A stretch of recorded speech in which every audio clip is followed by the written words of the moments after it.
Oh, that's a spoiler.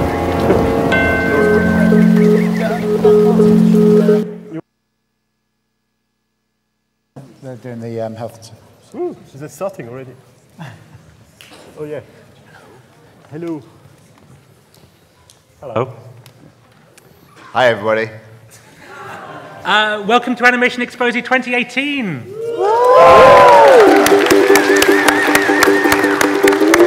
With live ukulele performances. It's off to a good start because I remembered to say the correct year, which was the first thing I was worried about. That's always good. Hello. Most of the day you won't have to look at me. I'm Daniel, and this is Martin. You won't have to look at either of us because running the show today are Frank. And Neil. Hello. But the rest of the time, Martin and I are the people who run the program. So that's digital animation and games at Hertfordshire. So we like to say hi at the beginning. That's most of what I have to say. Oh, the one other thing I'll say is if there's a fire, we'd like no one to die. So please move calmly through the exits. The fire exits are marked to the outside area. I think there's like a meeting point that way and that way. But there probably won't be a fire, so don't worry. And if there is, I'm just going to bundle straight through all of you. Just follow, okay?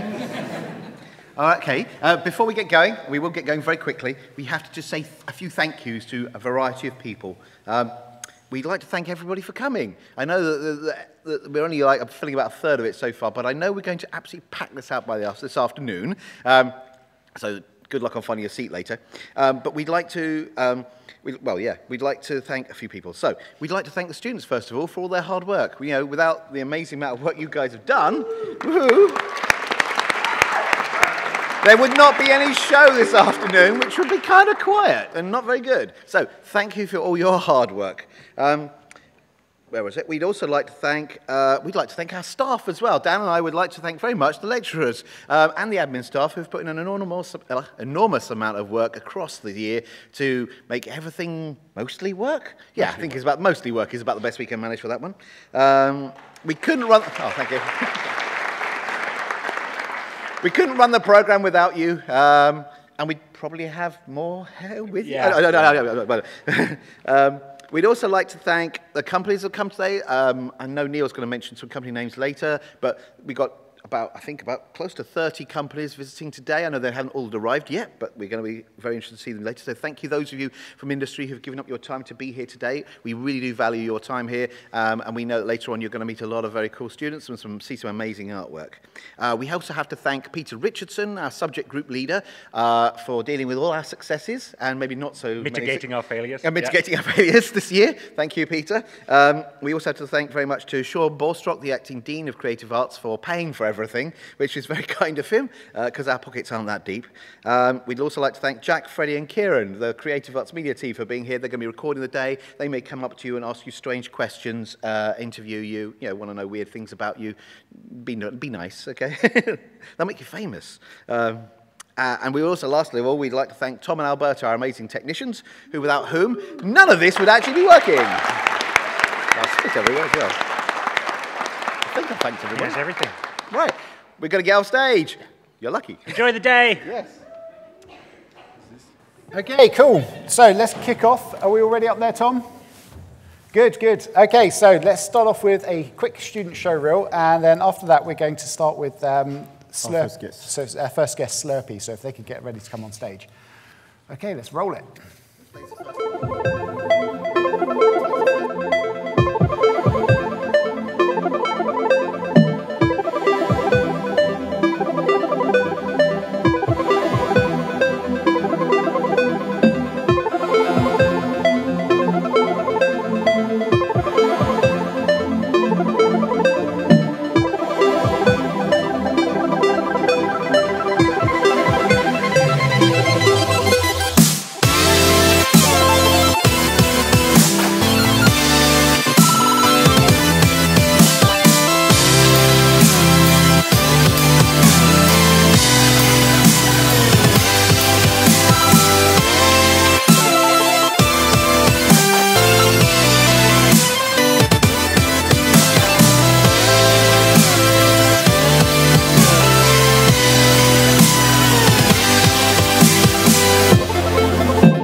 Okay, it's like some epic ending there.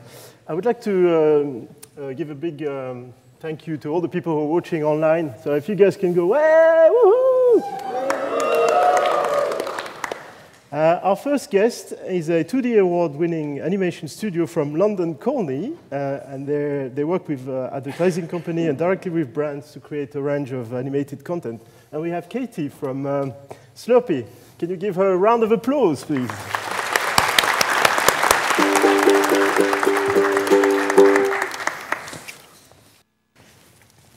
Okay.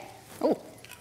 Thanks, everyone, and congratulations on a fantastic showreel. What a huge amount of creativity on the screen there.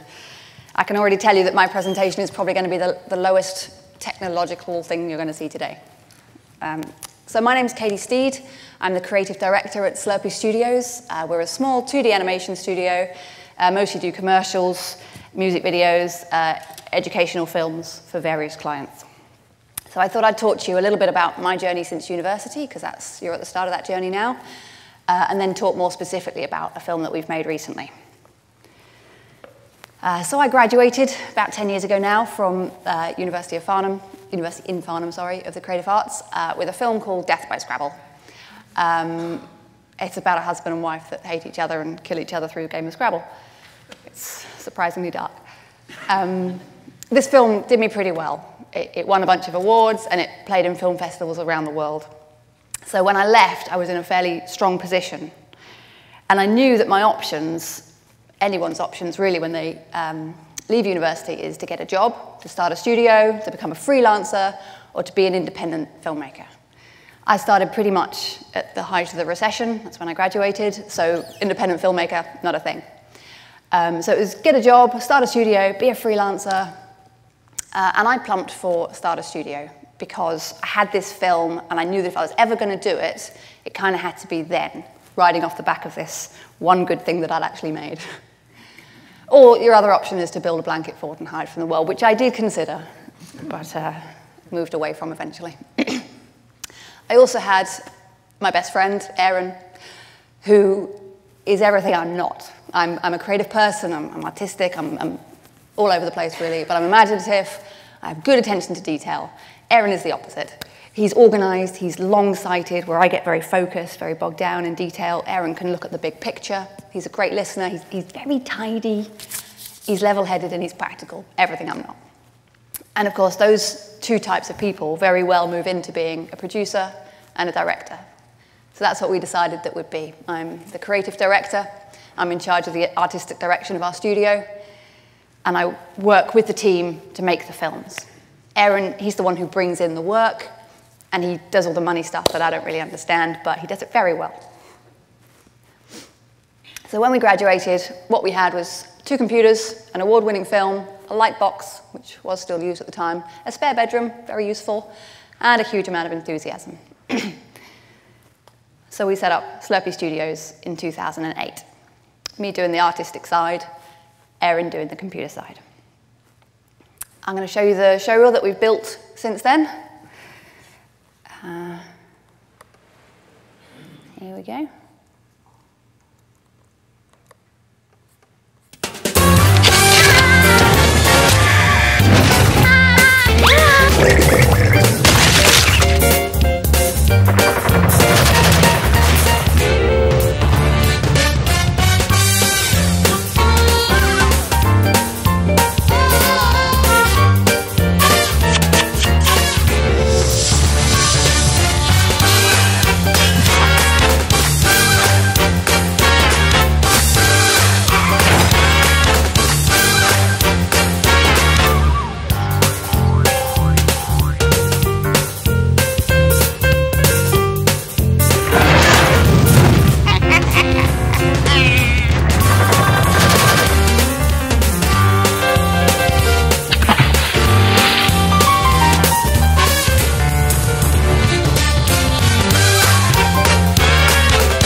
thank you.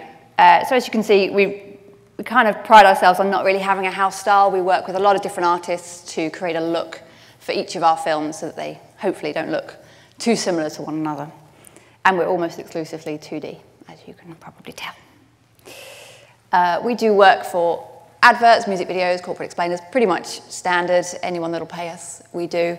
And we work on this kind of structure. We do a lot of commercial work, which pays for us and provides the skill and contacts for us to create short films and our own IP, which hopefully then funnels back into itself. So that's the sort of business structure that we work to.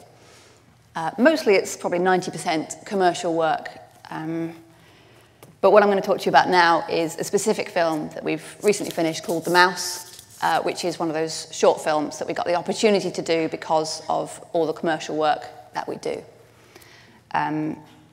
So The Mouse is for a charity called Voicing CSA, Voicing Child Sexual Abuse. I normally put a trigger warning at the start of this film. I possibly should have sent one out by email, sorry about that. So it is a little hard to watch sometimes. Sorry. But I think that this is the reason that I got into filmmaking, generally, is to try and make films that, in some way, make the world a better place. Very small way, I'll admit. But that's what I wanted to do as a filmmaker, and it's not every day that you get the opportunity to do that. So that's why I've chosen to talk to you about The Mouse. Does anyone know who this is? Really? No one watches any soaps? This is a guy called Chris Harper, but he plays a character called Nathan something or other in Coronation Street. And his storyline is that he groomed this woman, Bethany, in order to rape her, sell her, do horrible, horrible things to her. Chris is the patron of this charity, Voicing Child Sexual Abuse, and he is very strongly trying to stop people like his character getting away with what they do. So he approached us a few months ago to make this film. So we start with an outline.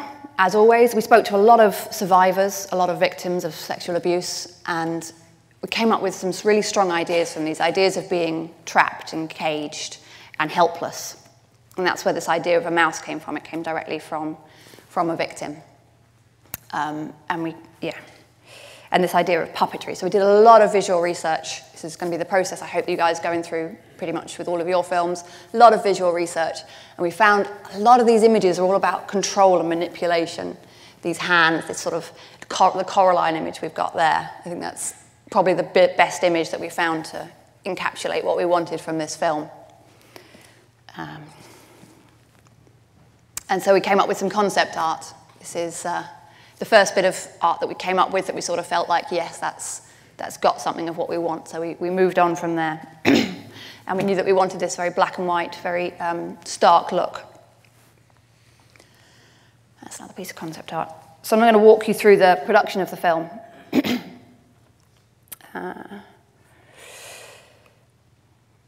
This film was made by 2 people in 2 weeks. Go away. Sorry. So it's not a big budget film. It's not a, it's not something that is ever going to see a TV, screen or anything. It's very much for the internet and for the festival circuit. And that's, there we go.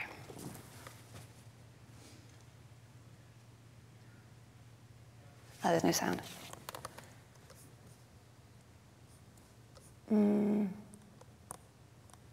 Is there a reason there's no sound?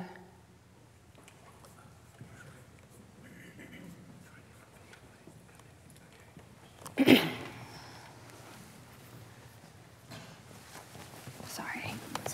Should have checked. Checked everything else. It played the other one. It did. So it's probably a VLC. Yeah, just double check first. It's not a sound, it's you've got something playing on YouTube still, and we didn't want to... Thank you.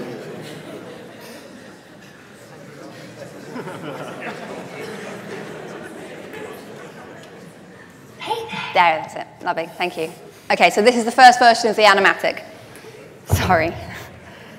Okay, first version of the animatic. Hey there, my voice. Hey, it's okay, I got you. There you go, brilliant. You're so clever. I got you, it's okay. Oh no, did you fall? You poor thing, here you go, all better. I'm gonna take such good care of you. Now, where are you going? What are you scared of? I told you, I've got you. Don't you even care about me at all? I care about you. I help you, don't I? Do as you're told. You're so stupid! There, now, pushed your luck and look what you made me do. You're nothing without me. Can't stay angry at you. This can be our little secret. We mustn't tell anyone else, they'd be so angry at you. I'd never let anything happen to you. Now, come here. No!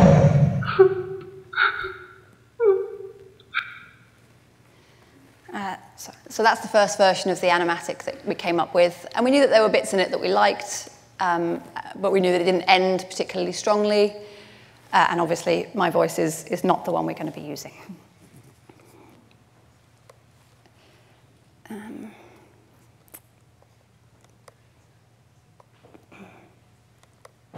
Go away.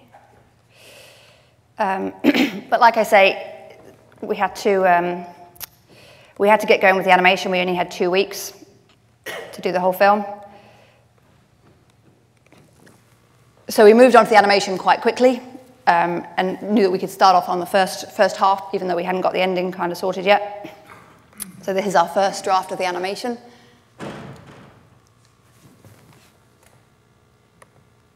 Hey there. Hey, it's okay, I got you. There you go, brilliant. You're so clever. I got you, it's okay. Oh no, did you fall? You poor thing, here you go, all better. I'm gonna take such good care of you. Now, where are you going? What are you scared of? I told you, I've got you. Don't you even care about me at all? I care about you. I help you, don't I? Do as you're told. You're so stupid! There, now, pushed your luck and look what you made me do. You're nothing without me. Can't stay angry at you. This can be our little secret. We mustn't tell anyone else, they'd be so angry at you. I'd never let anything happen to you. Now, come here. No!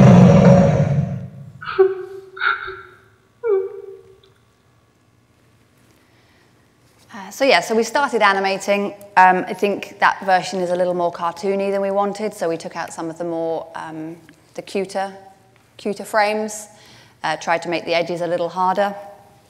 And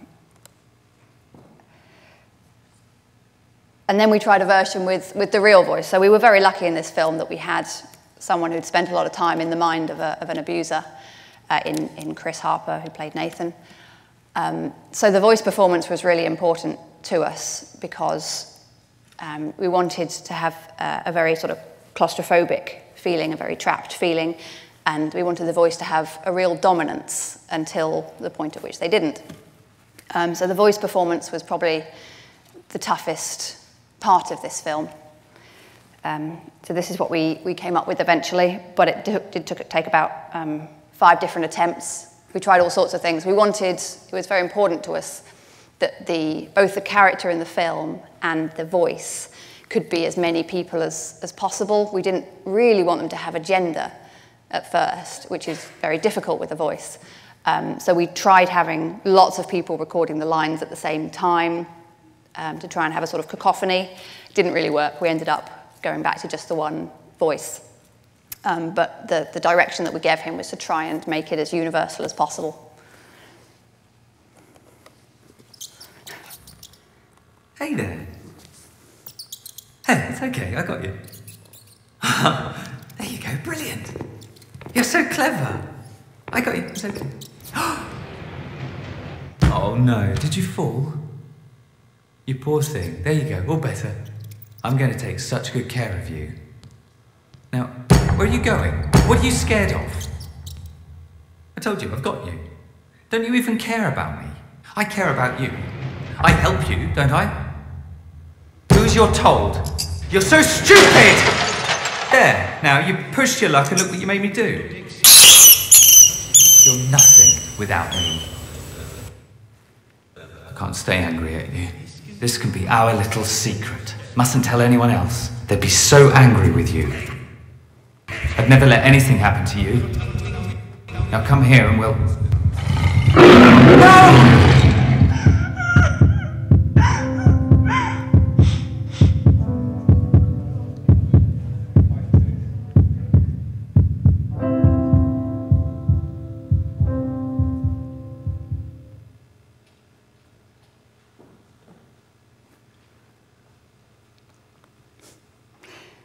So you can see that we're still developing the animatic as we're doing everything simultaneously, which never normally recommend, but with such a short turnover, we didn't have much choice.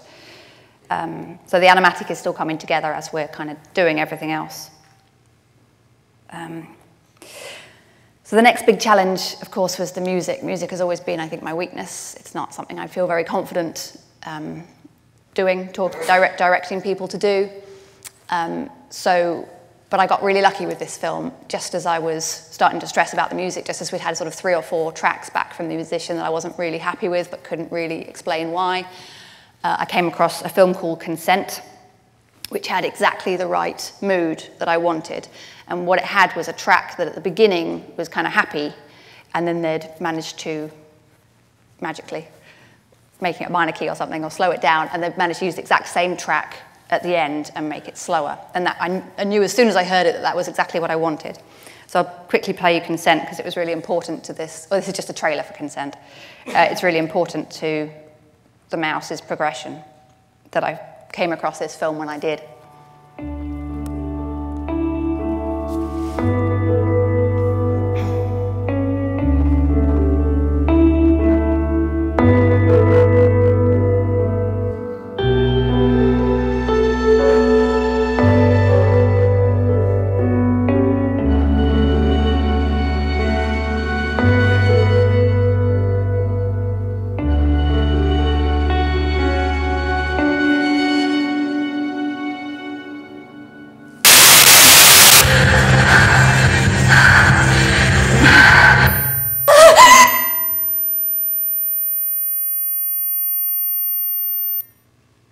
So I found that music really powerful, and yeah, and it had the exact emotional response from me that I wanted from this film.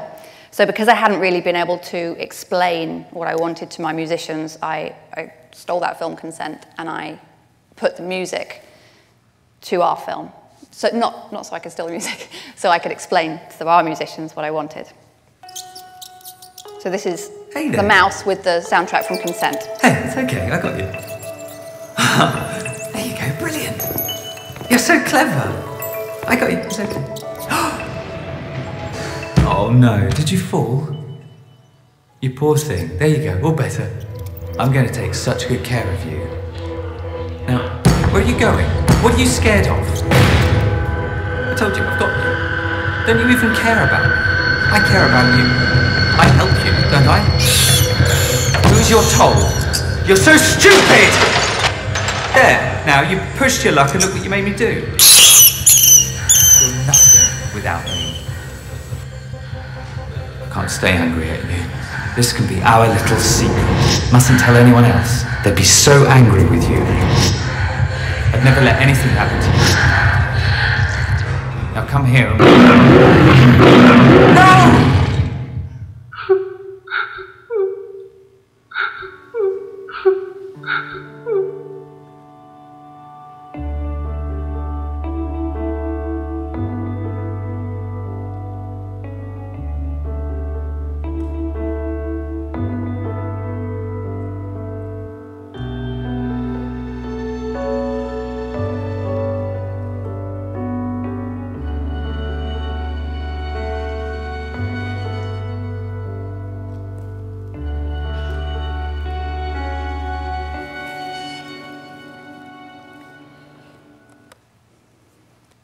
Sorry if I'm bumming everyone out, by the way.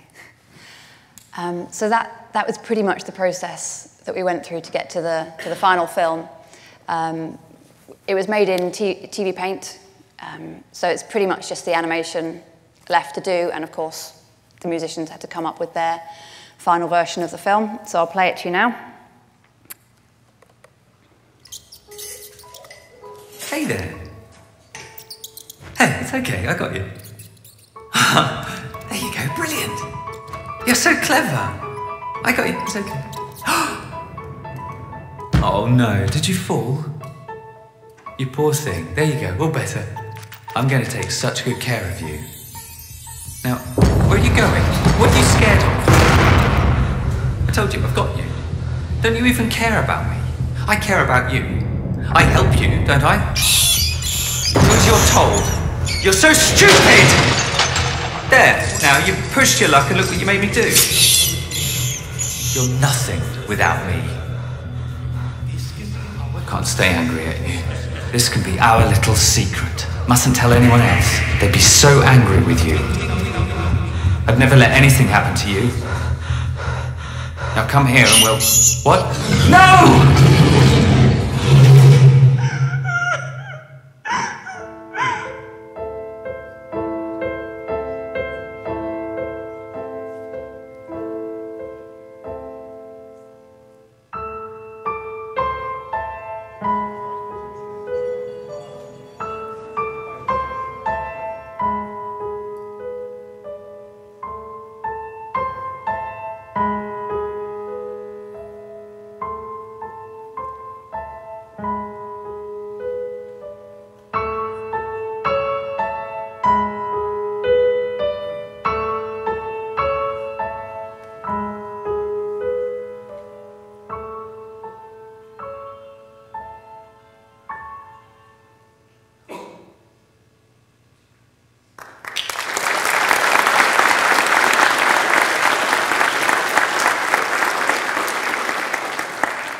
Thank you. Yeah, so that is the process that we go through in making a film. Normally our films are possibly a little more polished, and we certainly get longer to do them, but that's it in a nutshell. That's all I have to say. Thank you very much.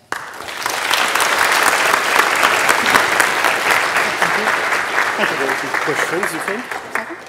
If there are any, yeah, should we do some quick questions? Oh, sure, go ahead. Yeah. We're going to do a quick Q&A. So, have anyone got any questions at all, or would like to sort of ask anything? Stuff. There's quite a few 2D people out there. Go on, don't be shy. Now's your chance. Go on, you're about to start in the industry. No questions for Katie? Okay. All right, let's pass. Really Oh, no, there is one. Here we go. You'll figure it out. Should we shut this microphone up to him? I would throw it, but it's hard to throw that far. Are you a good catch? Okay. Is it working? Yep. It is working. What sort of film festivals are you thinking of showing this at? Sort of what's your process? Because obviously you talked about your first film and going and taking it around all the film festivals, and that's what got you started. Yeah, I'm a huge believer in the film festival circuit. I don't know if any of you have been on the website animationfestivals.com. Yeah? So Aaron, my producer, made that website.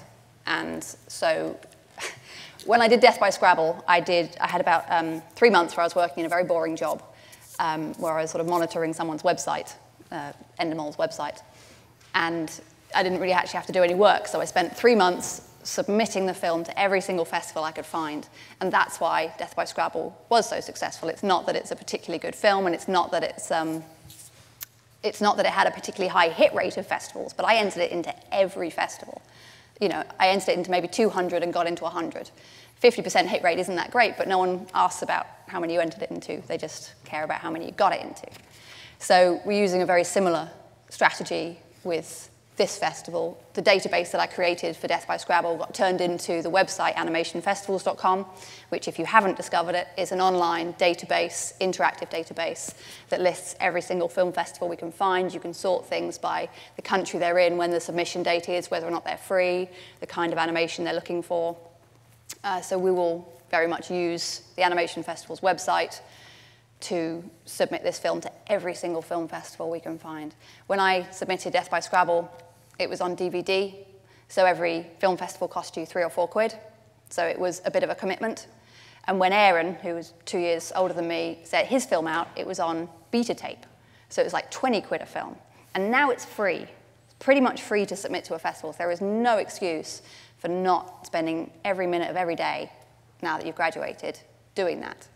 And sometimes you get free food and free flights and free accommodation. I've just got back from Lisbon where this film played and had a lovely week. So there is no reason to not enter your film into every festival you can find. It's great to hear that from someone from industry, because we tell that to the students all the time. It's a really important part of being a filmmaker is getting your film to these festivals and then attending these festivals, because that's where you meet your future colleagues, your future bosses, your future employees. It's where we all hang out, especially Annecy, if anyone's going. One more question? There's one. Yeah, just quickly, could you tell us about your transition? Obviously, you're working on paper, and then this was TV Paint. Did you find that to be a rewarding, fruitful transition? I really like TV Paint. I actually didn't animate this film myself. I did the animatic, and someone else did the animation because I didn't have time, basically. And I think you should always get the people that are best at each job to do that job. And I am not the best animator I know. So we asked someone else to do that for us. I do still enjoy animation, and I certainly enjoyed TV Paint more than I enjoyed frame by frame, because there's so many, more than I enjoyed paper, because it just found so many issues with the process that TV Paint just wipes out. But I don't really animate anymore, personally, which is sad. But yeah, I do all my storyboarding in Photoshop and then Premiere. Excellent. Sorry. Didn't you just win an award for that film? We did, yes. We've won a couple of awards for this film. Thank you. It won Best Charity Film in Brisbane, and it won an award in Croatia. I don't know what it was, but it's nice. You get a little thing that goes on the mantelpiece. It's lovely. Yeah. Excellent. Thank you very much for that. Thank you.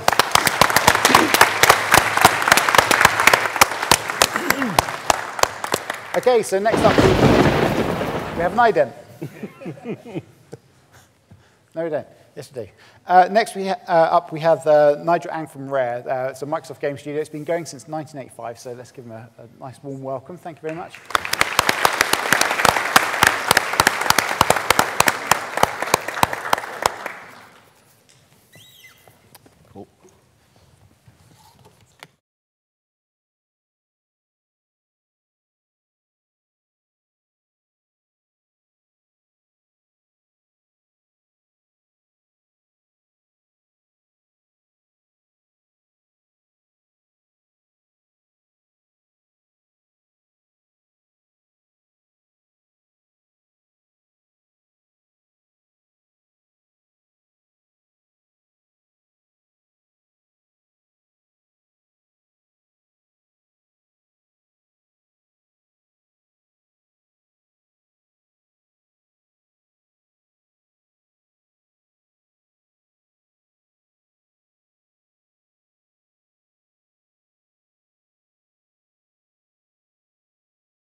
Okay, hope you enjoyed the talk so far. So we're going to grab a quick break. So there will be refreshments outside. Go and grab yourself tea and coffee, and let's come back at 11:45, please. 11:45. Sharp. Sharp. Sharp. Sharp. On the dot.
All right, everybody. I hope you had a lot of whiskey and cigars, as you always do in the morning. Our next talk is offline, so our friends on the internet cannot see us. Please do not take any photos of the film he's going to show you. You can take photos of him or his legs. He said it was all right. He said his legs were all right. So Blue Zoo, they've produced some of the most well-loved kids' TV shows, captivating commercials. You probably have seen some of them. They're really fantastic. And I was just told they've just won a BAFTA for Independent Studio Company Studio of the Year. So well done. We got Will. Will from Blue Zoo.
Next up, we have Rebellion, and to present the talk is the Oliver twins. Now, they've been making games for about 35 years, so, and I'm a huge fan of the company, and if anyone's a fan of like 2000 AD, if I remember back that far, that's what Rebellion owned.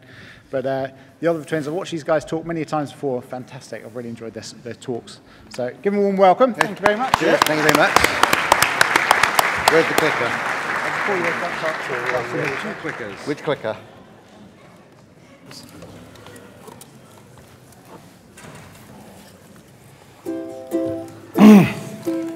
Okay. Is this one on as well? Yes, it is. Is this one on? Can you hear me? Yes. Good. Well, we're trying to get the slides up. And hopefully this clicker works. Go back one. Okay. So, yes. So, thank you. Did you want to? Yep, I'll kick off. Hi, I'm Philip Oliver. This is my twin brother, Andrew Oliver.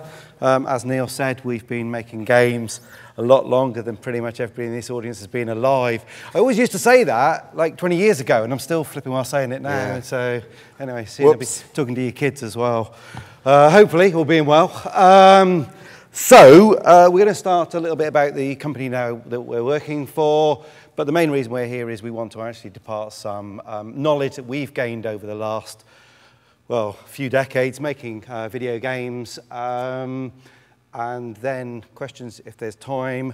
I'm having to shoot away afterwards, but Andrew's going to be here the whole day and the awards and everything, so you can quiz him as much as you like. Absolutely.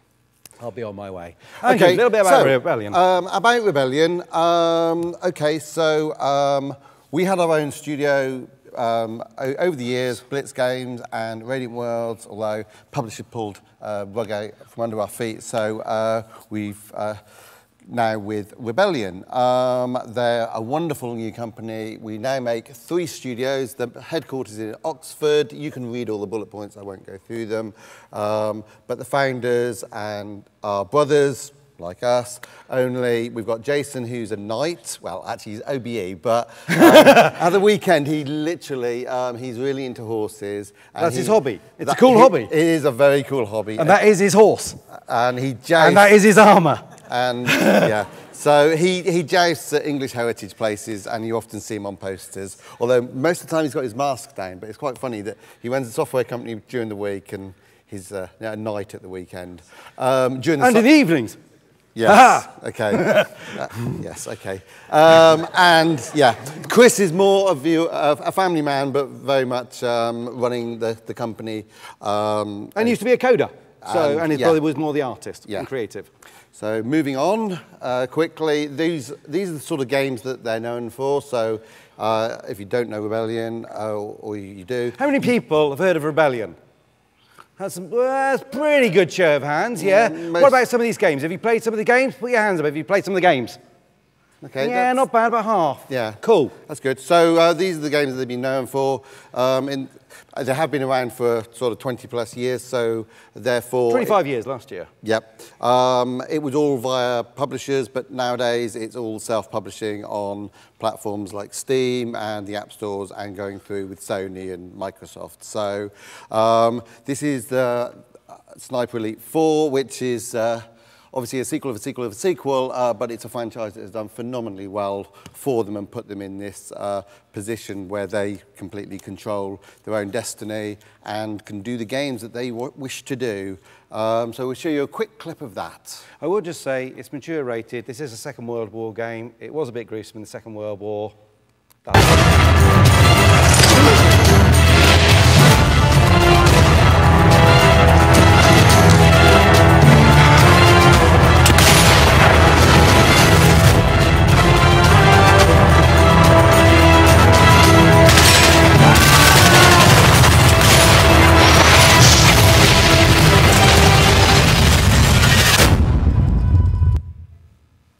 Yay, so it's cool. But the funny thing is, they don't just make games. They're actually sort of diversifying out. So over the years, they've acquired certain things like audio motion. So they've got their own motion capture studio, which is turning more into a studio. They've acquired the 2000 AD comic book series, which includes characters like Judge Dredd. and they're continuing those, so you can still get those comics, and it's all coming through Rebellion. They obviously did the new Judge Dredd film, and they're working on more. So they're actually quite diversified and looking to do some sort of cool things. And they've literally done them because they like them and they think they're cool, which is a great position to be in. Certainly is. So we said we were going to impart some knowledge that we've learnt over the years. We've been doing this for way too long. So born in the 60s, when computers took whole rooms and probably had less processing power than a Nokia brick. They did have cars with artificial intelligence back then, so we're still waiting to catch that one up. Then we grew up in the 70s, don't remember too much except for Star Wars, obviously. Made a massive impact on us and of our generation. But it was the 80s that was really had a big influence on us, and the introduction of video games and these computers that could control the TV screen, and we just found that absolutely fascinating. So it was a time where the TV just had 3 channels, actually 2.5 channels. BBC Two was only, like, they turned it off at sort of certain times, and there were times where you'd just get bored, and it's very difficult for people to understand that now because you are surrounded by entertainment everywhere, and most of it is free, and you've always got your smartphone on you and stuff, but you'd get bored, and I think we were sort of didn't read books, but these home computers came out, and we just found that they were quite challenging. Literally, we were starting with Pong, which is the bat and ball that we had as a Christmas present, and we just used to compete. But the fact that you could control the imagery on the TV was a sort of magic to us. When we were about 12 or 13, that just sort of blew our mind. Hang on, we've got control over the imagery on the TV. The arcades started to have Pac-Man and Space Invaders, and we thought this is really fascinating. And there was a proliferation of home computers with people like Clive Sinclair trying to get it into all the schools, and kids were all captivated by this. I say all the kids, it was mainly boys, but it was very hobby-driven for teenagers. And this is something that, above us, the adults didn't really understand, which was kind of weird. Passing fad. Yeah, everyone that was sort of older than us just said, well, computers have clearly got a future, but games, why? That's weird. It's an abuse of technology, was what we were told by our teachers. Yeah, so, but anyway. We didn't listen. We decided that trying to write games in the evenings was better than doing homework. And so we just passionately, just obsessively worked on trying to make games. And while we were still at school. In fact, here's a little video of us while we were at school. Well, not at school, no, clearly. On national TV. It's quite funny. 1983. Well, now it's time to find out who's won our computer competition. You remember a few weeks ago we asked you to design a game and send it in either as a drawing or else as a cassette. Just remind us what sort of special things you were looking for before we meet the winners. Well, it was looking for... He's got less hair than obviously the game concept. Right, let's meet these guys, shall we? Can we have a nice welcome, please, for our computer competition winners, Philip and Andrew Oliver from Trowbridge in Wiltshire. Where are they? Which is which? I'm Andrew. I'm Philip. Andrew and Philip. All right. I think the thing we ought to do really is take a look at your game in action. Okay. So let's start a game now. It wasn't very good, okay? In top corner. We'll start somewhere. Player. So I'll move a wall first. See? Told you. And the wall appears. Prizes anyway, and I know that everybody will be green with envy. They got a nice computer of their own at home, so we said, why don't you choose another prize? And you've decided to go for what's called a high-resolution monitor, whatever that is, for goodness sake. I suppose you lot know. So once again, congratulations to the winners of our older generation, the Olivers. Right. It was actually live TV in a much longer thing. It was quite scary, to be fair. Yeah. Definitely labelled you as the geeks when you go back to school on Monday, sort of thing. And I'm sure the people who go on Britain's Got Talent and stuff, suddenly, like, you're just labelled as that's it. So that's all you can do. When BBC Micros and things turned up at schools, it was just like, who knows anything about computers? Those two. And it was always, go to the Olivers if there's anything about computers, because we don't know. It's fine. But we set up a computer club, and it was really cool. And so we spent our days trying to learn how these computers worked. So if those are the games that we got published. The top row are games that we got published while still at school. And it was kind of funny because well, you can actually see the one that won on the TV competition, and there was a type-in listing, because that's what hobbyists did. We did type-in listings in magazines. But the first things we did is we made an art package, because there was no way to draw graphics on these computers. The graph paper. Yeah, is people really were hard doing it work. on graph paper and working out the numbers to type in. Weird. So we actually made a little program to make art because we thought that might actually be useful. You know, it might happen. The other thing, we called it Panda Sprites, which was for P&A Oliver. But that was so that you could move graphics around the screen and animate them. And We'll call it middleware, shall we? Yeah, let's call it middleware. So those are the things you needed to write games, and we couldn't believe that the first early games, people were trying to do it literally all in code. And we were like, no, we need to draw some graphics, so we need a drawing package. Then we need to get them onto the screen easily. And we need to move little animated characters around. So that's what we did when we were at school.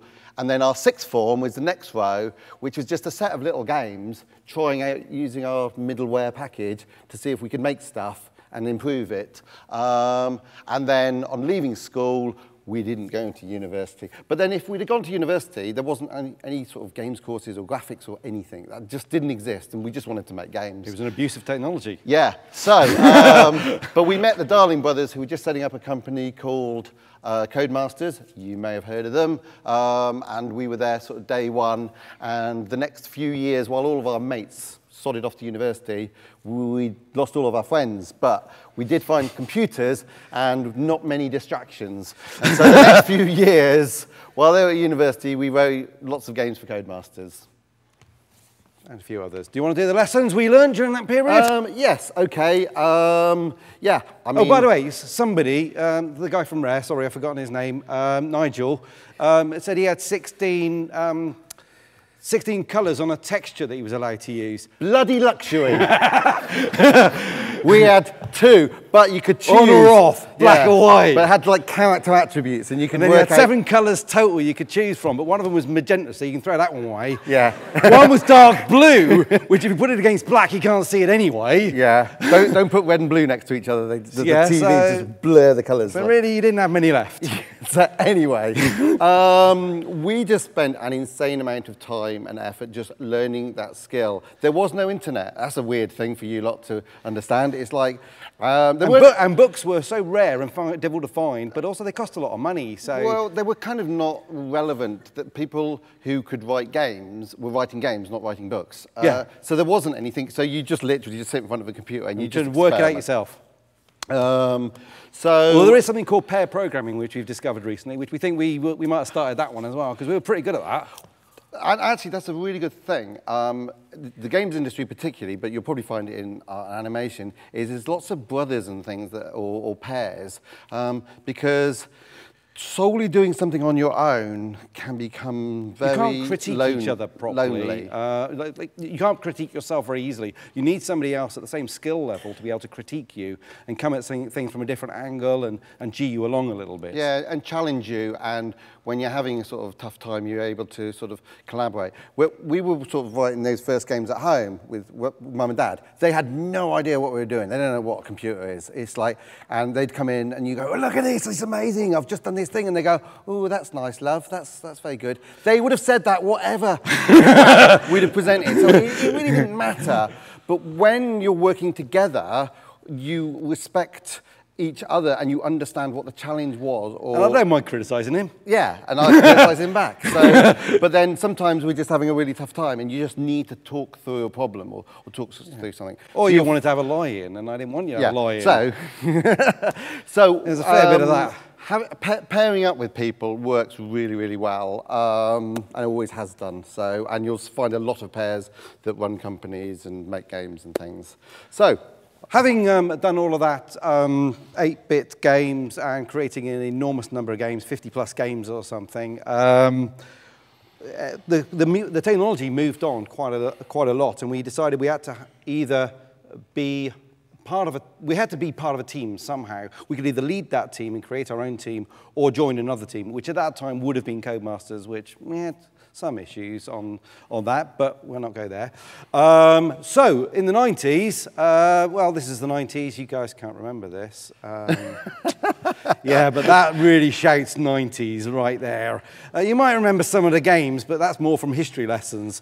Games started to go 3D. Mario 64 there, absolute classic. The first of the Grand Theft Auto series, and of course Sonic and Tomb Raider arrived. It was starting to become a big business and teams of people. So it was no longer 2 guys in a back bedroom who couldn't even draw. that would make video games. Good draw, when it was very, very low res. Okay, so and only two so we colours. set up our own studio and started to employ artists and animators and an audio guy. And that was Interactive Studios, which then turned into Blitz Games. But it was the birth of PlayStation, and it was the birth where games were not just for geeks. Because before then... It went a little bit more mainstream. Yeah, it went mainstream, and it was promoted as a big thing. And all the film studios jumped in, so which is why we actually had to rename ourselves from Interactive Studios, because there was Warner Interactive, and Fox Interactive, Disney Interactive, DreamWorks Interactive. Yeah, they all sort of suddenly used the word Everyone- interactive, and we became kind of just a Yeah. bland So name. as the internet's started, and you'd type, oh, an interactive studio. Yeah, it was just all the film studios. But that was good because we got in with the film studios and made many games as Blitz for Disney and DreamWorks and Nickelodeon and Hasbro and, yeah. and all the others. So yeah, that was 90s massive expansion for us, and we had to learn on our feet very, very fast as we started a company at the beginning of the decade, and by the end of the decade, we were over 100 people. Yep. So, the lessons. We had to learn how to hire and motivate people. We had been working ridiculous hours in that back bedroom. It's really weird how people just want to work 9 to 5. Really strange. Yeah, we didn't get that. It's really weird the way people weren't as driven as us and had the same skills, but also had the same background and motivations.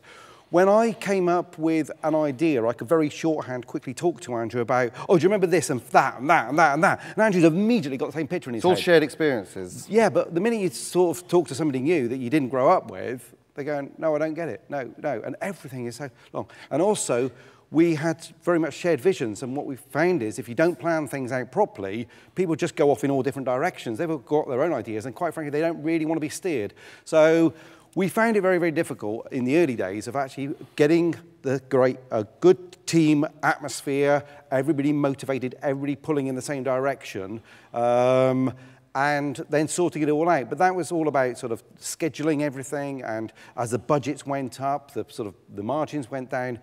It all got, well, we learned a lot of lessons. Some of them from costly. that. Some of them incredibly costly. One of the things that we slipped into, which is an interesting thing, and that is that at the start of PlayStation, these film studios were generally able to pay about $1 million for a video game on PlayStation. Which is kind of £500,000-ish plus. It was at those times with the exchange rate. Yeah, you have to learn about the exchange rate as well, especially through the late 90s. We found it a very good thing. Not only it was guaranteed wages and we could hire people knowing that we've got a $1 million contract, it meant that if you were working on Lilo and Stitch or something like that. That was going to ship. It was going to ship. It had a definite deadline. It had definite money, and the team knew what they had to do. Whereas when you thought, oh, let's go and do our own game, I think Glover was one in there. Everybody's got different ideas of what it might be. And you spend so long sort of like getting to the actual goal because everyone's got cool ideas, but do they necessarily all gel together into the one vision? Whereas actually, we did find that working with Disney and DreamWorks and people, they've already sorted out the vision, and you've got 1 year typically, team of 12 to 15 people, just make the best game you can in that time. They weren't necessarily all brilliant games, but they were pretty good. They sold a lot of units, I have to say. Sell. They were in the millions, I mean, and also they sold all around the globe. For Disney, they insisted 17 localized languages for all the games, which is quite a lot. And in some cases, that was voice actors as well. Yeah, we think the voice acting may have been a higher budget than the game itself. Than the game devs. So, then, moving on to the next decade, what do we learn from that? Oh, you guys are just kind of getting born. So you'll hopefully remember a few of these things. Oh, poor old little Harry Potter there. Look how young he looks, bless him. Right. Right. So, Microsoft joined the race. Sega decided to leave the hardware race and turn a multi-platform publisher. The start of the digital distribution of video games, and obviously the foundation of Steam, which is absolutely fantastic for PC gamers, but also an open platform for sort of distributing of the sort of the top games. One of the things we found with the consoles in the previous decade was that Sega and Sony very much vetted what was allowed and not allowed video games, whereas when Steam and people came along and the internet and distribution, kind of anything goes, just let's see what the customers purchase. So that opened things up massively. But the investments went through the flipping roof. So we thought a big team before then was a dozen people. Oh no. When you get into the noughties, don't like that word, but when you get into the noughties, there's crazy-sized teams. They're going into their hundreds now with things like thousands. Assassin's Creed. I think Assassin's Creed is in thousands. It is now, but that's the tens. Oh, yes, Save that. okay. Save that for that. Man. Okay. Right, so business in the new millennium for us. What did it mean for us? Andrew, do you want to take this one? So, so we were now Blitz Games, and we sort of added the studios in the fact the games are going in different directions. So we had our stable games of cartoon movies, which we did quite a lot of. But there were various other things came on board. People liked a lot of peripherals. We did a lot of games based on sort of karaoke. So we famously had Simon Cowell the other side of a recording desk recording his voice. Telling him to do it again. For Not American good enough, Idol, do it again. which was quite He was good. actually fairly good. So we did the Karaoke Revolution series. We did quite a lot of Connect games. We did 13, I think, Connect games. Now, whatever happened to Connect? I wish it sold a few more. Yeah, so we... that would have been good. Yeah, so it was a brilliant technology, I have to say. When it spotted you, it was really amazing. I mean, I have to say, The Biggest Loser, we got some of the biggest royalty checks from Biggest Loser. It was amazing. So, I mean, it was a crazy contract, but this was in the wake of the Wii Fit platform. Again, might be too young for this, but anyway. Wii Fit just went crazy, and it's like, this is a game about weight loss. This is stupid. Then, of course, we get approached to make a game about weight loss, and we go, well, everybody else seems to be buying it, so why not? And it did phenomenally well. It did incredibly well. So, yeah, so weight loss is the thing. Well, it was then, anyway. Yeah, crazy. But things go through fads an awful lot. I mean, there was a time of Guitar Hero where everyone wanted Guitar Heroes, and then it went into Rock Band with drum kits and stuff. And then karaoke. Karaoke Revolution. And that's just all gone now. I have to say, we did the first 3D TV game. I did a lot of research on making sort of PlayStation work with 3D TVs. Whatever happened to them? Because they're kind of cool. They're very cool. But you can't buy them anymore. Which is a real shame. So, what did we learn?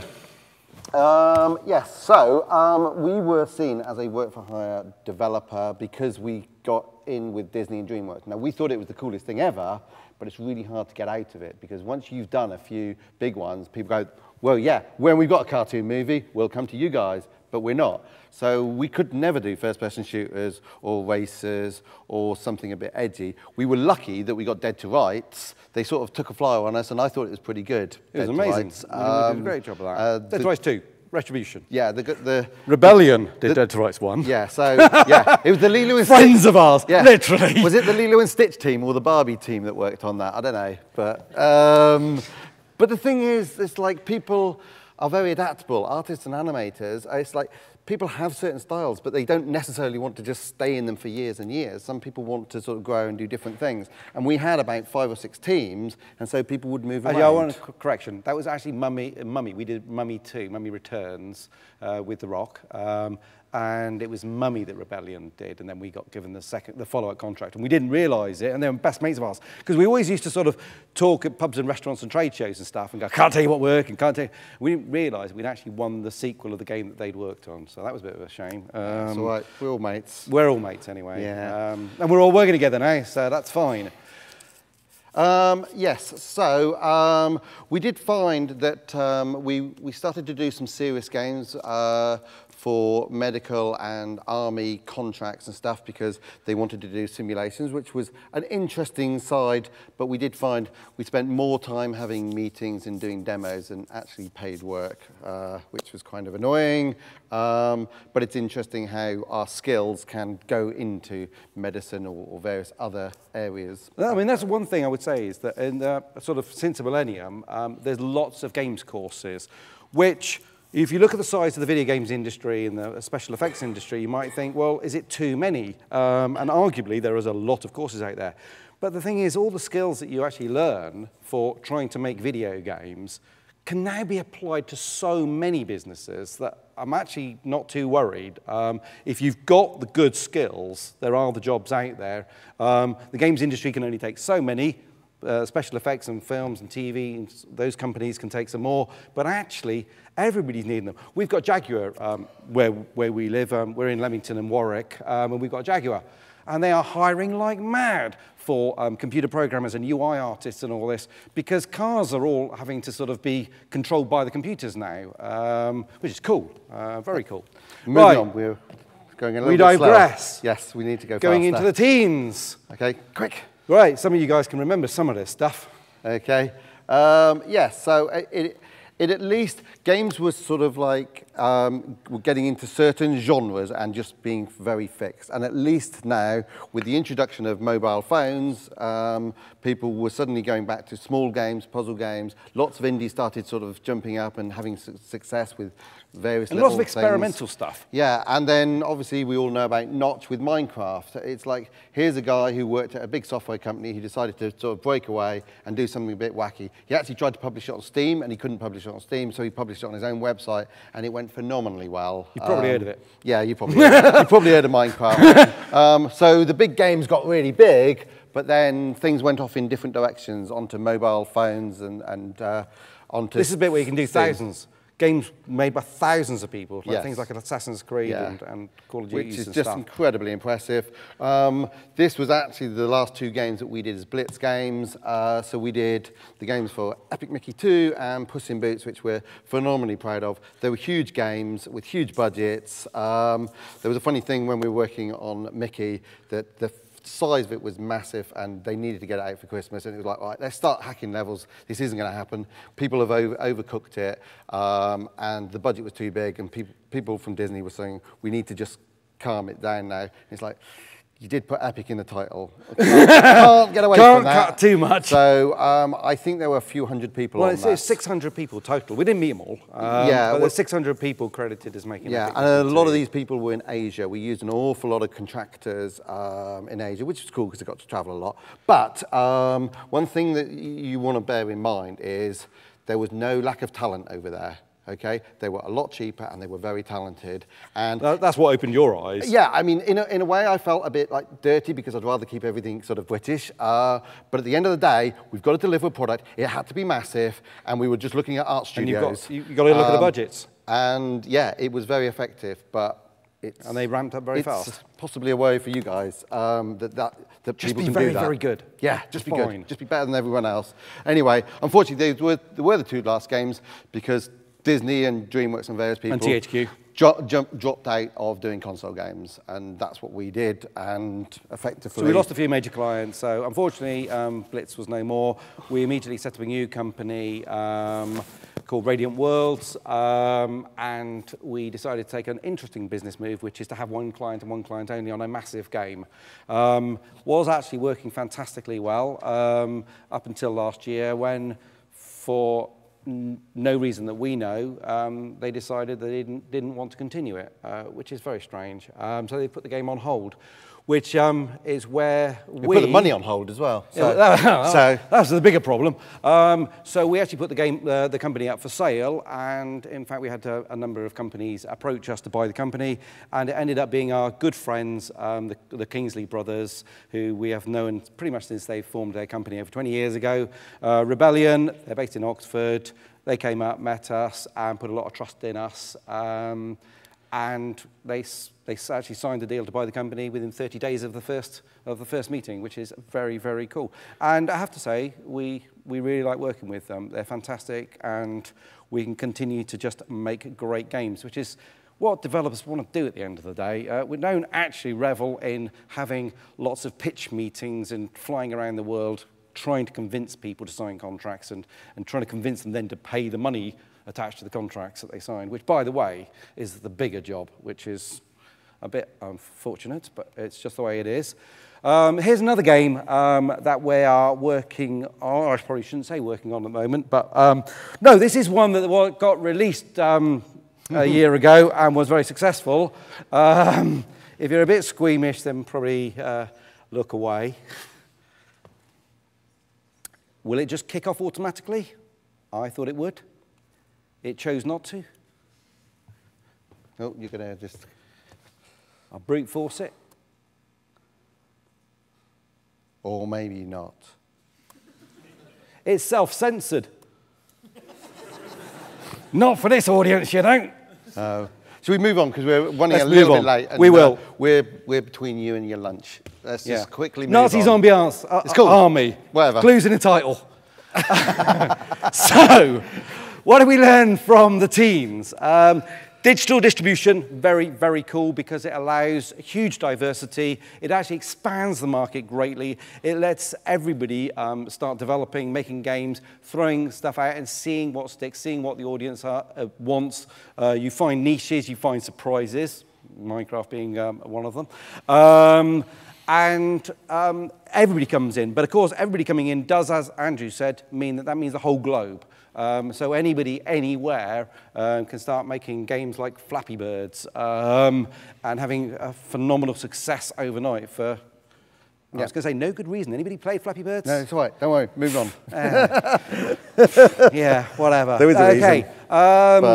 So one of the things we found is that we had to kind of review things, and agility was very, very important. Some of those business relationships that we'd made came true. I mean, we didn't know when we first met the Kingsleys years ago that one day that we'd actually be working for them and then buying our company. But actually in life, it's a good idea to be friends with everybody, really.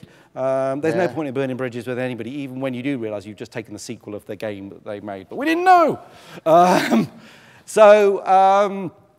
Contract wording, yeah. One of the things we did find is that, like I said, people don't always pay when you sign a contract, but actually there's so many loopholes in contracts that if they don't want to pay, they just won't pay anyway. So we've ended up spending a lot of time with lawyers and going through lots of stuff, and it's no fun. We just want to make games at the end of the day. But if you run a big company, then unfortunately that's what you get bogged down into.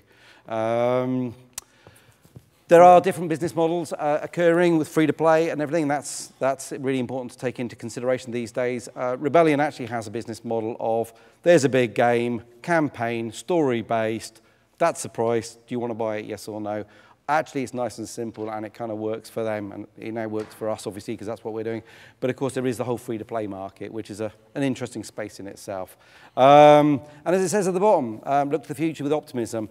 We've been faced with many, many, many challenges over the year, and when we had to stand up in front of 100 people last August and say, guys, we only have one client, and that client's put the game on hold, sorry, we'll work something out, not quite sure what. But yeah, we do always look for the silver linings, look to the future with optimism. And in fact, it has worked out very, very well. And everybody's very happy about it.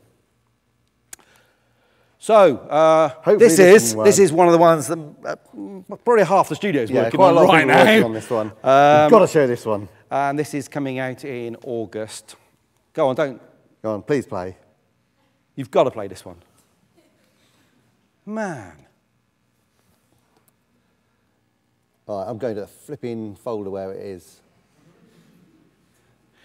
Do it the old style way. It's down the bottom. I can see it down the bottom. I can't find it. Bottom left.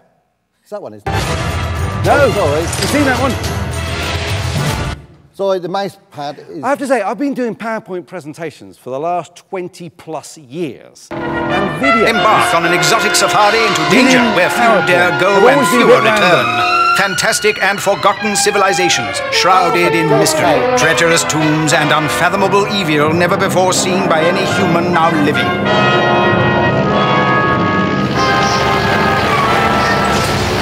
Jump into the most daring expedition in history. Rebellion presents the fearless and unflinching Strange Brigade.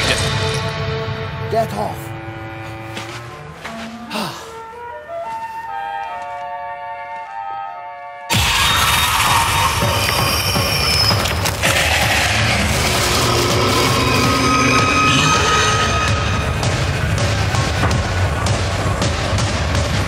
This pulse-pounding adventure will rivet you to your game controller. Is the Strange Brigade doomed to burial in an ancient tomb? Don't fail to play Strange Brigade.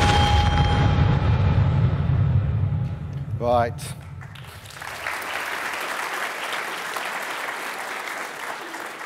I'm sorry about that little struggle there. The touchpad works differently to mine.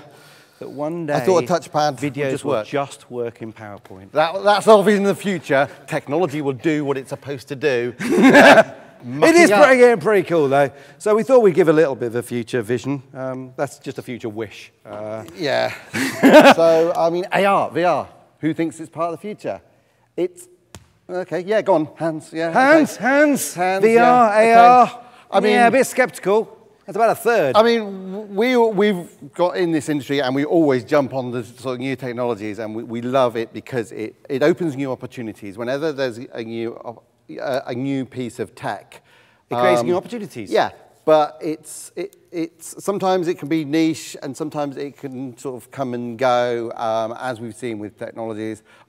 It's certainly, I think it's here to stay, but how big it will be is questionable. And actually, the irony is, it might actually find its better place not in actual games, in travel experiences or something. So there's interesting things there. I thought the 3D TVs were cool. I've got an incredibly cool one. And we all see the big Star Wars movies or whatever, all in 3D, and they work. So why would you not want the movie experience at home? You do have it. Yeah, I personally do, but they're generally not doing it anymore, so it's a bit weird, but they'll come back.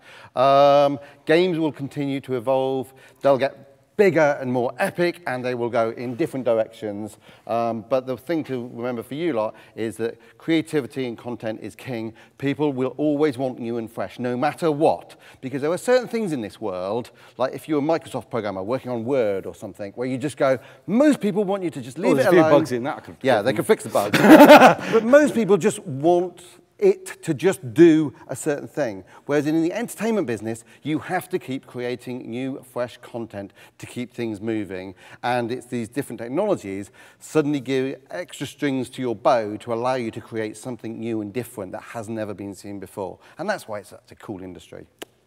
Globality, do you want us to talk about that? If that's a real word. Yes, and the fact is, it's brilliant that we can sell games anywhere in the world. So when we started on the humble Spectrum and BBC Micro, they only sold to Britain, and actually in a few years in... Only to geeks as well. Yeah, only to geeks. A few years in, we managed to get to France and Spain, I think. Although we did learn through the wonders of the internet that Dizzy was the biggest character in Russia in the 90s because they had rip-off Spectrum computers made... And they could pirate it really easily. Yeah, yeah. So that was kind of funny. But the point is, you have a huge audience because you can address the audience digitally anywhere in the world, which is brilliant. And actually, everywhere in the world is getting a sort of... So your audience is in the billions now. Yeah, and it's strange to think that even sort of in Africa, they sort of are connected. And ironically, it will be probably with the latest smartphones because they don't have landlines because they never put them there. And they might even be a bit sort of dodgy on the old TVs that are plugged in with the mains because the mains are a bit dodgy. It'll be smartphones. But it'll be smartphones. And they will have these tablets and phones, and they will get to all the content that you guys can create. But they will compete by making it. As well. And that is an issue that is going to be one of the biggest issues coming forward. And I have to say, you're surrounded by brilliant, brilliant content. You can learn from it, or you could just be consumed by it. So yeah, look at all these different things, but don't just spend your life watching TV or living on Facebook.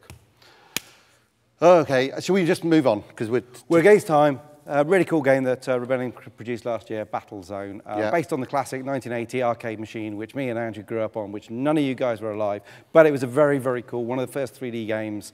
And Rebellion purchased the rights off Atari a few years ago and have made some awesome games with Battlezone. And in VR as well. In VR as well.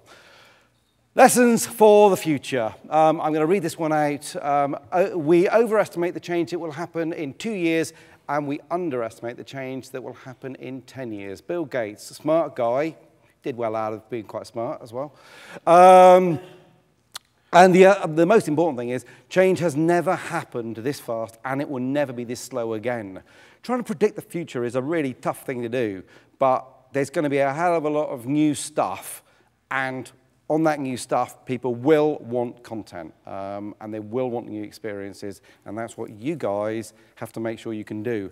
but the quality always has to be fantastic because you're in competition with everybody across the globe now.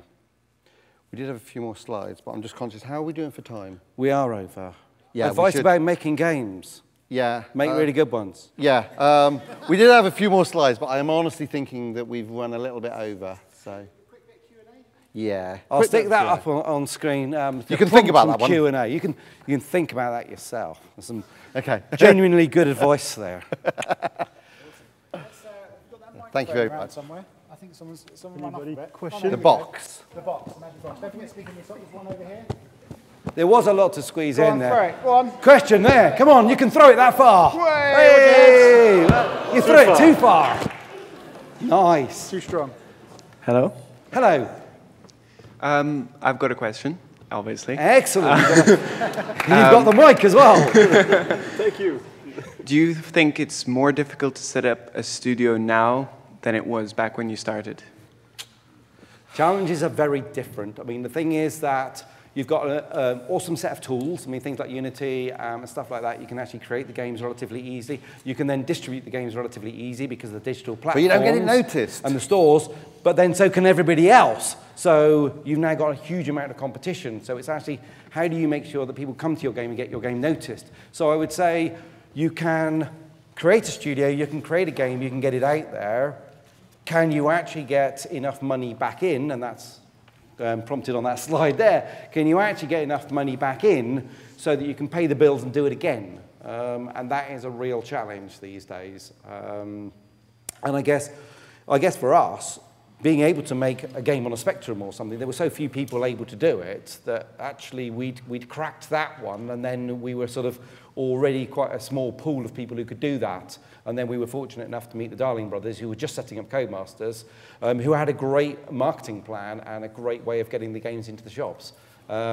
Challenges were different, I guess. During the 90s, when it was all on console, PlayStation and Nintendo and Sega, you couldn't become an indie at all. No, it was impossible. It was impossible because you had to buy dev kits. You had to prove that you were worthy and you'd written games and published games. So you had to do that before they'd even consider you. But then when they would consider you and say, OK, you're an authorized developer, the dev kits were $10,000 each. And you had to have several So it rounds. was pretty much impossible to become an indie. So, and then games got bigger and bigger, so you couldn't become an indie because you just couldn't afford to make the games. But then the smartphone came, and then Steam, digital distribution. Digital distribution allowed it to happen again. But it's not, so you've got the skills to make the content, but how do you make a business? That is actually the challenge. Okay, we've got time for one more. Where's the microphone? Yeah, go on. Hey. Throw it around. Who's got the hand up? One more question. Oh, it's back where it was before. Don't overcook it this time. On the head. Not bad. Hello there. Hi. I have a quick question. It's a bit somewhat controversial. It's like, have you had any backlash based on either like a vision you have for your game or the content you made? Because I feel like we're in a very sensitive time with like anything, and it stifles creativity. So one of the backlashes we had, which was a really funny backlash, and I'm going back to just a funny story as opposed to a really big important one, and that was we had a letter from a parent a few years ago, well, many years ago, 10 years ago, that they despised the game that we'd made. It was called Barbie Horse Riding Adventures, because the daughter opened it on Christmas Day, ignored every other present, ignored all family and friends and relations, and had played it incessantly, and that was our fault. So we found that letter just kind of so bizarre. So there is an issue, and the industry, whenever you're creating anything, sort of entertainment or whatever, that people will overindulge. Yeah. But that's been said of kind of all entertainment, effectively. It's been said of drugs and things like that. And yeah, you've got to be careful that people don't overindulge. But to take that, I want to just carry on because I know where you're going with that question. Yeah. So there was a funny thing because we had a really bad reviews for that game, because the reviews are written generally by 20-plus males who said, and one of them, completely Xbox Official Magazine, I think, really slated the game, saying this is really, really, really crap. For Barbie horse riding adventures. Then, right at the last paragraph said, my sister my youngest sister absolutely loves this game. No shit, it's called Barbie Horse Riding Adventure. It wasn't made for you. That's Forza, you know? And it's unbelievable that they would sort of say, well, it's sort of, on the box, would that guy have bought it? No, it was his job to review it. Now, the thing is, Nazi Zombie Army, or the sort of things that you're going to ask, it says what it is on the box, right? So don't be surprised if it's got shooting zombies. Yeah. It's who like, might have Nazi logos on them. So, I mean, and Sniper, it's based... You've got to label your stuff correctly and market it correctly, Yeah. which is what all the rating systems are all about. So and I think the industry is pretty responsible on that front. So, I mean, Sniper is actually a pretty good story. It's a bit more stealthy than you just blatting around with a machine gun. It's set in the Second World War. It's trying to tell little stories within it, and it's 18 rated, and it's made for adult content. It actually does really well. So long as everybody knows what they're buying, then it was fine. Now, you shouldn't really be buying an 18 rated game for a 10-year-old lad. I agree with that, but that's... But whose fault is that? That's not our... Do you want to stop the entertainment industry making adult content? It's like, no, that's down to parental control. Lovely. Isn't that where you were going? Yeah. More or less, yeah. Yes. Well, I hope we've answered that one. Thank you very much. Just give him a... Yeah. Thank you. Well done. Thank you, guys.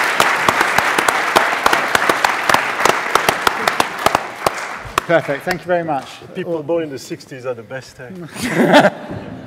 Okay, guys, hope you've enjoyed the morning's entertainment. So we're going to take a lunch break now. So please, all the industry guests, please do follow our lovely runners in the purple shirts. They're going to take us down for a lovely lunch. And then we're going to come back at 2:30, where we've got a talk by a little company called Industrial Light and Magic. They've made a film called Howard the Duck, I think it's called.